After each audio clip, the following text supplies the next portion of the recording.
обычный мир для нас привычен. Не то чтобы мы понимали, как он устроен, просто мы к нему привыкли. Есть разные способы описания мира, например, с помощью текста. Если мы видим картину, нарисованную в классическом стиле, фотографически, то такое описание тоже будет доходчиво, поскольку изображаемые объекты аналогичны привычным для нас зрительным образом.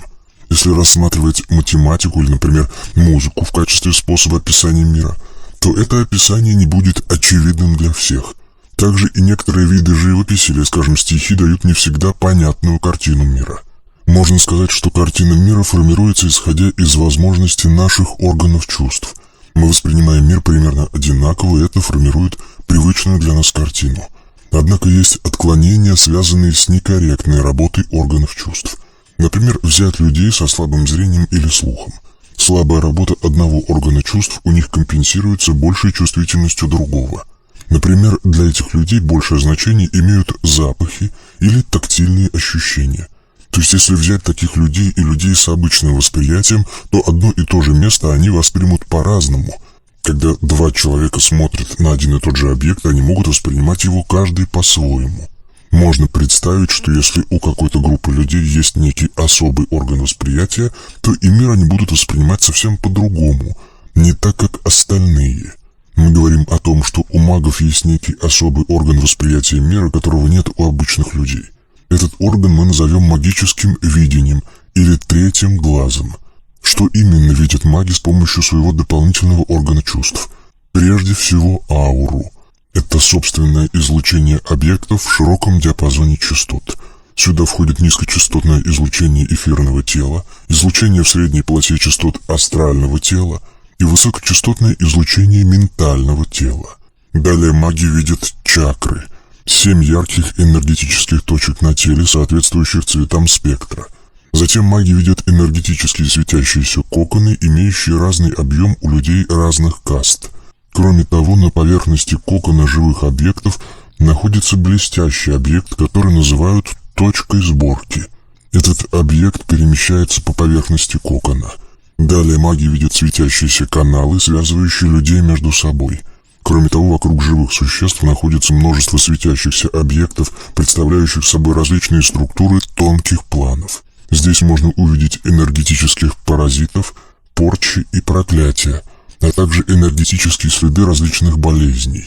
Маг может перемещать свое восприятие в пространстве и времени, наблюдая удаленные и скрытые объекты. Законы мира, наблюдаемые магом, радикально отличаются от законов мира, описываемых наукой. Можно сказать, что, наблюдая как бы один и тот же мир, маги живут в мире, сильно отличающемся от мира, к которому привыкли обычные люди. Под обычными людьми маги понимают людей с 1 по 3 касты. Для магов люди делятся на касты в зависимости от положения точки сборки относительно чакр. Люди, связанные с 1 чакрой, Муладхарой, относятся к 1 касте. В их ауре преобладает красный цвет. У людей 2 касты точка сборки находится в области Сватхистхана чакры. В их ауре преобладает оранжевый цвет. У людей 3 касты точка сборки находится в области Манипура чакры. Они имеют желтую ауру.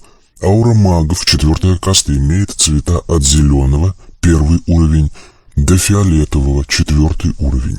Маги обладают магическим видением и различными особыми способностями, ситхами, которых нет у обычных людей. Одна из главных способностей магов – полное сознание. Эта способность проявляется в том, что в возрасте от 3 до 6 лет маг восстанавливает прошлую личность и память о событиях предыдущих жизней.